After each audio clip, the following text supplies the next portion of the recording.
Hallo und herzlich willkommen zu diesem Video, in dem ich mal wieder etwas Lebenszeit gegen Wissen eintauschen möchte. Ich habe mich mal hingesetzt und eine Custom Node geschrieben, die LM Studio und Comfy UI verbindet, und die möchte ich euch gerne zeigen. Aber bevor wir hier jetzt erstmal mit meiner Node einsteigen, möchte ich erstmal einen Shoutout machen an eine andere Node. Und zwar hier die EBU LM Studio LLM Integration. Die hat mich dazu inspiriert, meine eigene Variante nochmal zu schreiben. Die funktioniert auch super. Ich fand sie nur ein bisschen für mich im alltäglichen Gebrauch ein bisschen zu kompliziert. Deswegen habe ich eine eigene Variante geschrieben. Nichtsdestotrotz könnt ihr euch die auch gerne angucken. Den Link packe ich euch natürlich in die Beschreibung. So, zu meiner Node.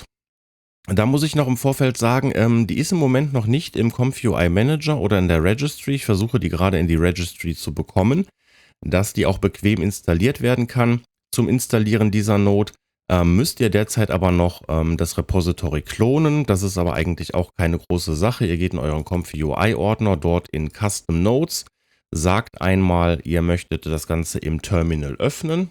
Ich ziehe den mal rüber. Geht auf die Seite, hier oben bei Code, hier habt ihr den Link, macht einfach Copy URL to Clipboard, geht wieder in eure Konsole zurück, sagt git clone und dann Steuerung V, drückt Enter und dann war es das auch schon. Dann wird das Repository in euer Verzeichnis der Custom Nodes geklont. Ich hoffe, es geht schnell auch mit dem Manager, dann könnt ihr das über den bekannten Weg installieren. So, ich habe es jetzt nicht gemacht, ich habe die ja noch bei mir drauf. Sogar als symbolischer Link, weil ich die ja noch in Entwicklung habe. Aber springen wir einfach mal rein. So, ich fange mal an mit einem Workflow für, Comfy UI Examples, so für Stable Diffusion 3.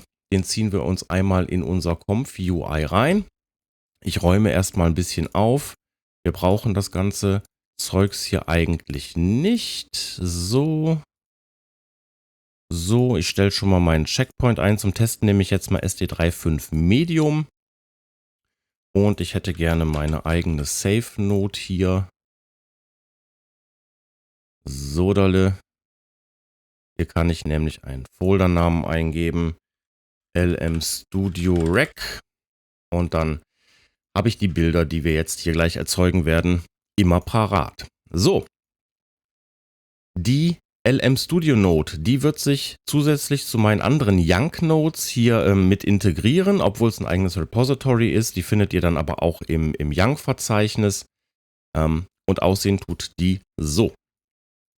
Wir haben ja im letzten Video, habe ich euch einmal ausführlich gezeigt, wie LM Studio funktioniert. Falls ihr das noch nicht gesehen habt und nicht wisst, wie LM Studio aufgebaut ist, empfehle ich euch da mal einen Blick reinzuwerfen. Ich habe es jetzt hier schon gestartet und wir befinden uns hier auch in der Server-Variante, ne? Also hier ist das normale, hier ist Server, da müsst ihr hier unten auf Power-User switchen, dann seht ihr auch hier die Einstellungen für den Server. Der Server läuft und zwar unter dieser IP auf meinem Localhost und das ist auch per Default in dieser Node eingestellt hier. Wir werden die jetzt erst einmal verbinden.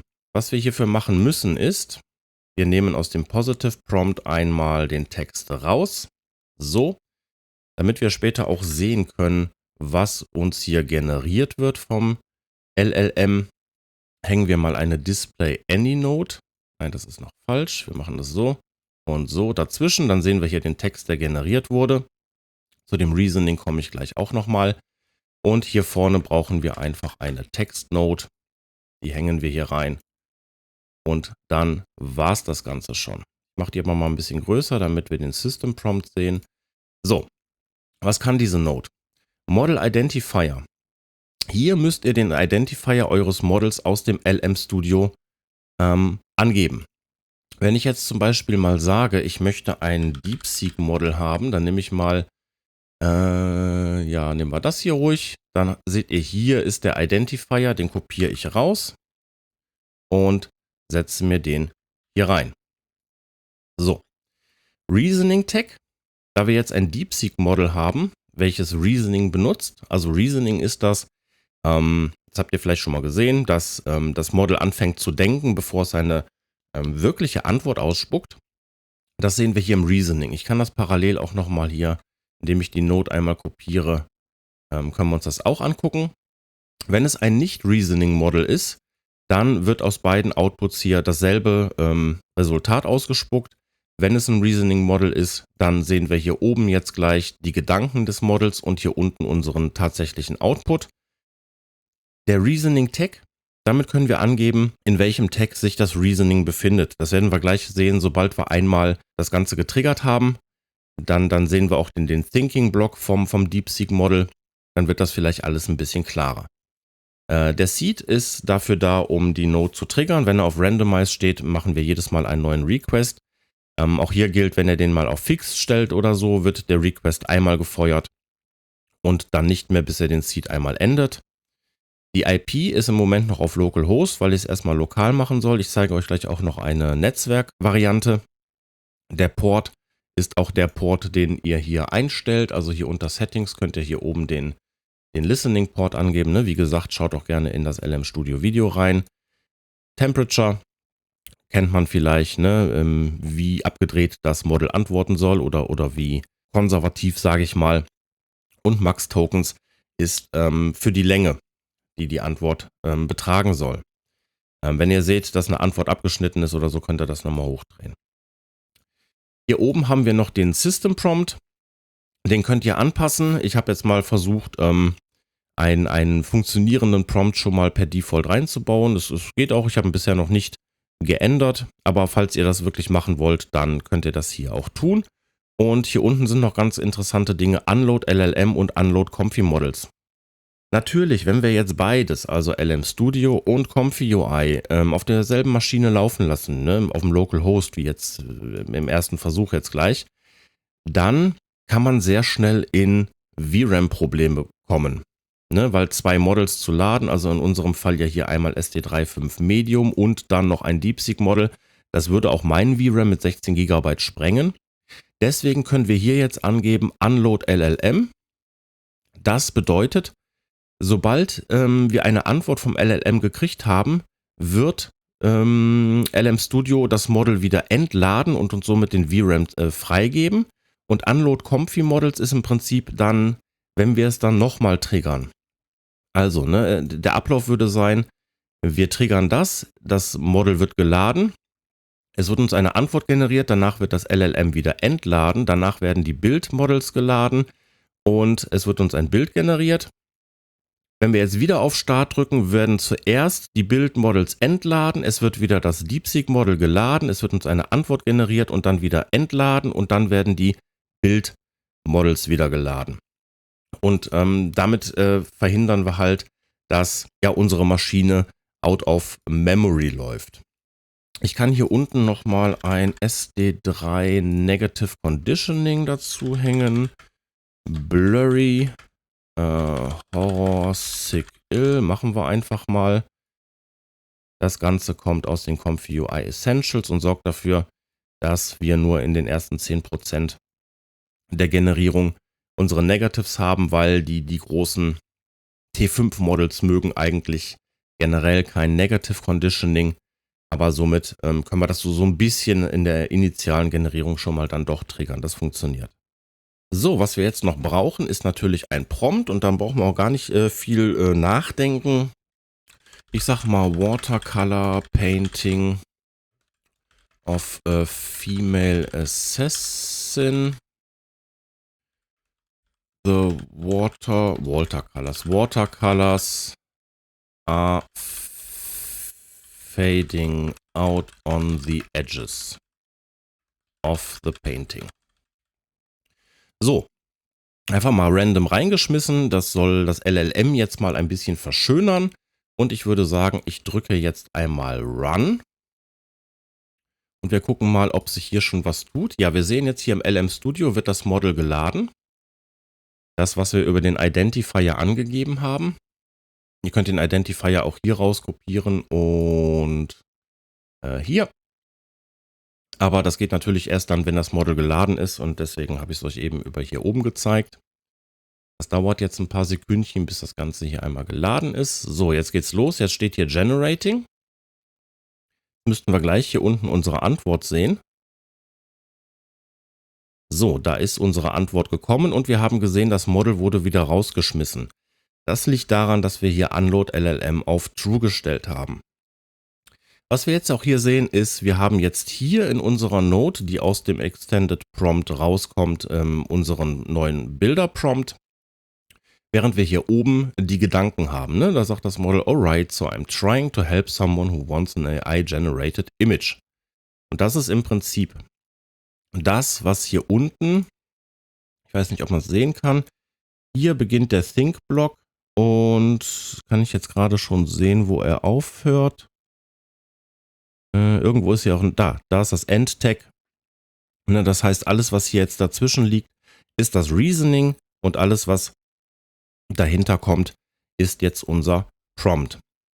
Und sollte in irgendeinem Model dieser Block anders heißen, Think hier, dann könnt ihr den Namen des Tags hier im Reasoning Tag noch anpassen. So, und da haben wir unser Bild bekommen. Und ich kann das Ganze jetzt noch einmal triggern. Ich mache noch einmal Run. Jetzt werden im Hintergrund nämlich wieder die ComfyUI-Models entladen. Also hier unsere Clip-Models und das T5 und unser SD 3.5 Medium. Währenddessen wird hier wieder getriggert. Es wird schon auch sogar generiert. Wir warten kurz. Und da haben wir die Antwort gekriegt. Hier sehen wir zum Beispiel einmal, dass die Antwort abgeschnitten wurde. Das könnten wir jetzt machen, indem wir die Max-Tokens hier was hochdrehen. Reicht aber jetzt für das Beispiel hier. Und wir kriegen ein neues Bild generiert. Wenn ihr mit einem Output zufrieden seid, ihr könnt auch hier erstmal auf Increment stellen oder so den Seed. Der dient wirklich nur dazu, die Node zu triggern. Dann würde das nicht mehr neu erzeugt werden.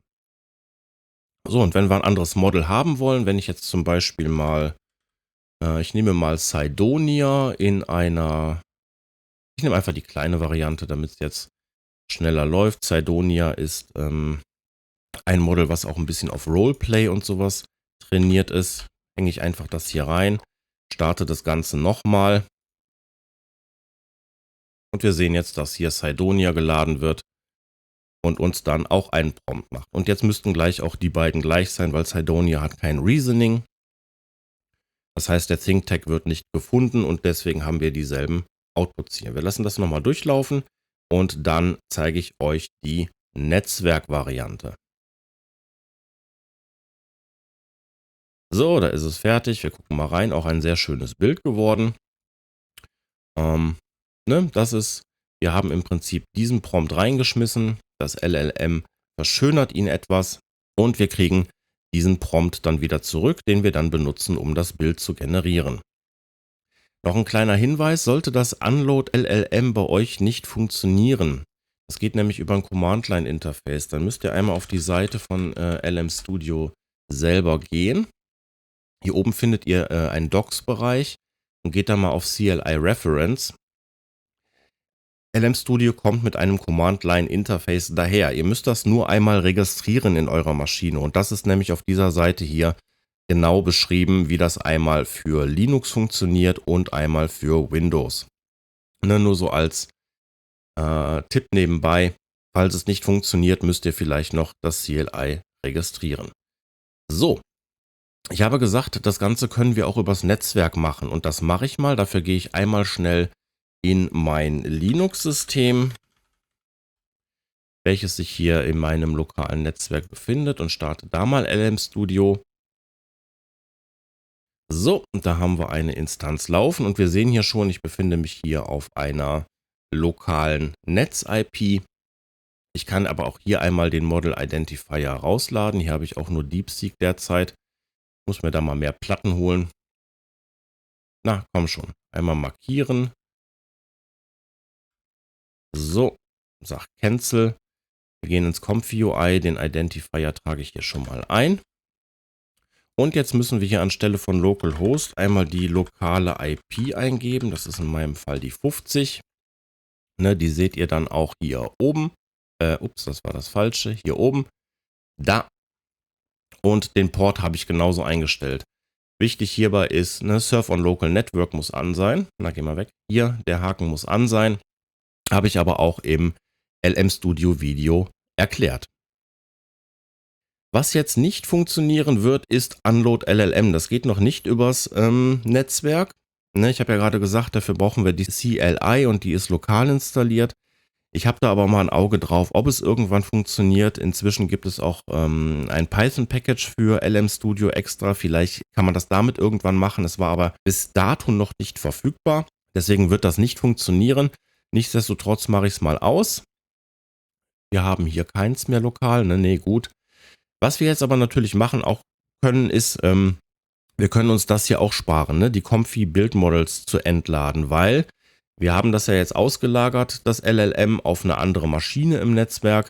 Das heißt, unsere Maschine hier lokal kann natürlich die Models hier beibehalten. Und wenn ich das Ganze jetzt einmal starte, so, dann gucken wir mal ins Netzwerk und dann sehen wir, dass auf der Linux-Maschine das Model geladen wurde. Es wird generiert. Ich höre meine 3080 Ti rattern da drüben und wir haben wieder ein Output gekriegt. Was das hier ist, weiß ich nicht. Ist halt random. Aber auch hier mit Reasoning Block und allem drum und dran. So, und das Ganze haben wir jetzt einmal über das lokale Netzwerk getriggert. Und jetzt hat es natürlich den Vorteil, ich kann jetzt natürlich hier wieder schneller starten. Ne? Es wird auf der Netzwerkmaschine der Prompt generiert. Wir müssen nicht mehr lange warten, dass auch noch Bildmodels geladen werden, weil wir die hier auch persistent vorhalten in unserem Speicher und können dann munter anfangen, Bilder damit zu generieren.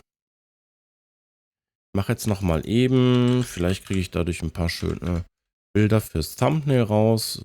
Ich sage einmal noch mal 3:4 Porträt. Lager hier einmal Width und Height aus, so.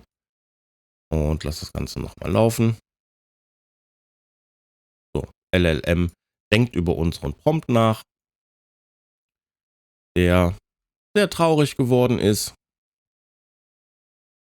kriegen wir denn da?